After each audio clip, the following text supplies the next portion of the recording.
tell you, I've been looking at these U.S. reels.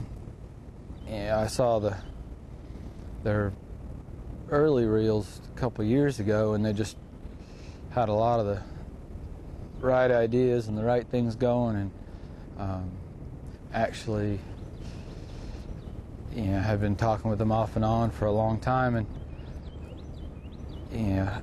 they recently sent me some reels, and this is one of them. This is that Hibden series reel. And the neat thing about this reel is that it doesn't have a level wind. It's got this bar here with cams on it, and as you reel, the line works back and forth on those cams, so it keeps the line on there nice and smooth. But the really neat thing about this reel is that because it doesn't have a level wind, it doesn't have a choke point for the line to come off the reel, and you can actually cast further with it. And you know, that's something that, you know, we're always looking for somewhat of an advantage, you know, be able to throw it further with less effort. And you know, these reels have been pretty cool. Fish on! First one of the morning. Oh yeah. Don't look at him up there shaking.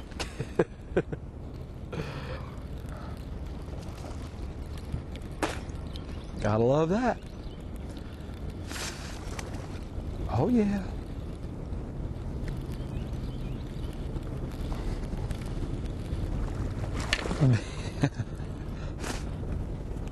Good fish too.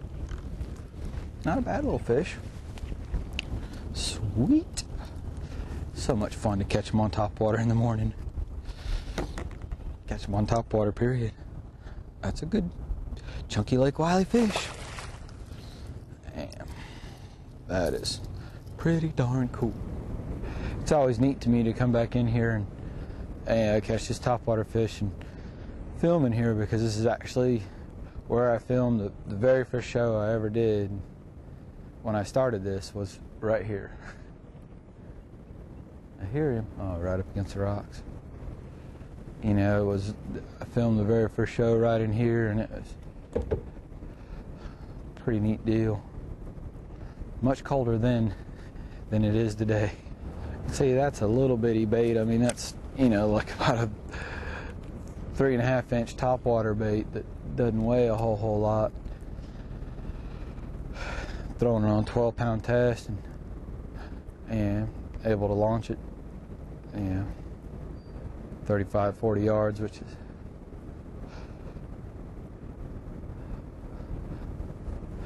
just kind of a neat thing. And I played with, I've used, different reels, and oh, dang it, didn't hook up with it. I felt the weight there for a minute. Throw back in there. But I'm really pretty pleased. They make several different models of these reels. In this Hibden series is just really smooth. It's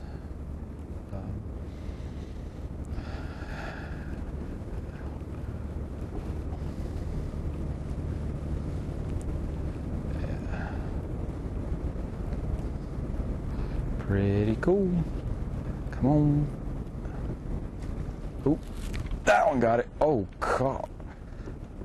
Wow, that fish made a real hard pull right there.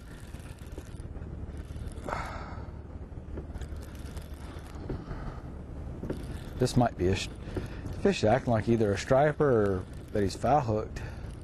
I had a guy client catch a striper in here the other day. No, he's foul hooked. That's what it is. He's hooked on top of the head. That's why he's pulling so hard. That's a good fish, though.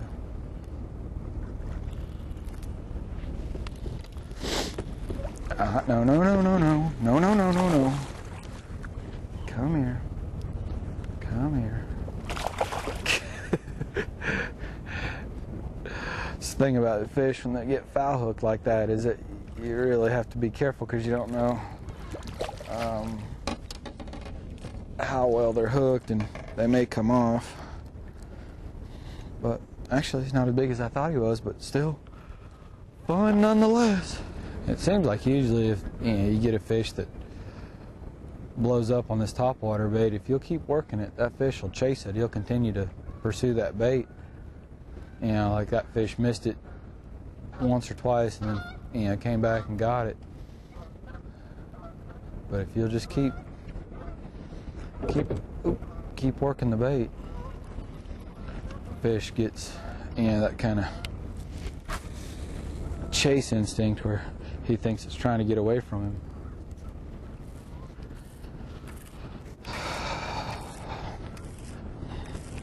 One of the other neat things about these reels is that when you do get loose loops in them like that, because it doesn't have a level line, it doesn't seem to backlash as bad. That's been one of the kind of interesting things is, we all get loops, and these reels are really sensitive to that magnetic spool adjustment or magnetic braking. And I've played with it a fair amount, and as you try to loosen it up to get more distance and this, that, and the other thing, invariably you're going to get loose loops, and I've actually had some decent backlashes, but I've been able to get them all out. I mean, they've all come out fairly easily, and I think that's part of it because of the fact that the line, spools off fairly easily.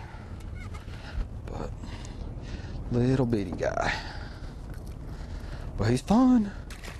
Get back out there and catch another one.